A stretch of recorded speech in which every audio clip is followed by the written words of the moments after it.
பாரதிதாசன் சொன்னார், சாதி ஒழித்தல் ஒன்று, நல்ல தமிழ் வளர்த்தல் மற்றொன்று. பாரதியார் அவர்கள் சொன்னார்கள், சாதிகள் இல்லையடி பாப்பா என்று சொன்னார். உணர்ச்சி கவிஞர் காசியானந்தன் சொன்னார், வெளிப்படையாக சொன்னார், நாட்டு மரங்களிலே கள்ளர் மரம் ஐயர் மரம் உண்டாடா தோளா, நாட்டு மனிதர்களை வேற்றுமை காட்டுகிறாய், நட்ட மரம் உன்னை விட மேலா என்று கலைஞர் முத்தமிழறிஞர் கலைஞர் அவர்கள் சதிக்கு கால் முளைத்தால் சாதி என்று சாதிக்கு எதிராக அவர் களமாடினார். சமத்துவத்துக்கு எதிரானது சனாதனம். அந்த சமத்துவத்தை உருவாக்க வேண்டிய தேவை நமக்கு இருக்கிறது. அந்த சனாதனத்தை வர்ணாசிரமத்தை கட்டமைப்பது இந்து மதம் என்று சொன்னவர் பேரறிஞர் அண்ணா அவர்கள். எங்களுடைய தலைவர் எழுச்சி தமிழர் அவர்கள் சாதியத்தை வேறறுப்போம், தமிழ் தேசியத்தை வென்றெடுப்போம் என்று முழங்கினார்கள்.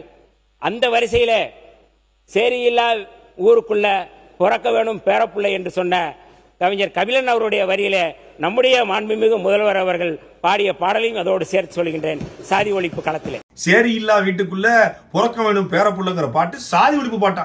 இந்த பாட்டை எத்தனை இடங்கள்ல போட்டு சாதி ஒழிப்பு பாட்டாக காட்டப்பட்டிருக்கு.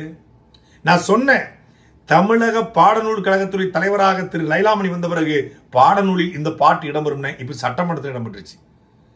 லைலாமணி பேசினா பரவாயில்ல, அவருடைய அறிவு அவ்வளவுதான். ஆனால் தன்னை பெரிய முற்போக்கலனாக, பெரிய திராவிட ஆதரவாளராக, பெரிய இன்டலெக்சுவலாக, பெரிய சமூக நீதியா காவலராக காட்டிக்கொள்கிற, பெரிய இன்டலெக்சுவலா காட்டிக்கிற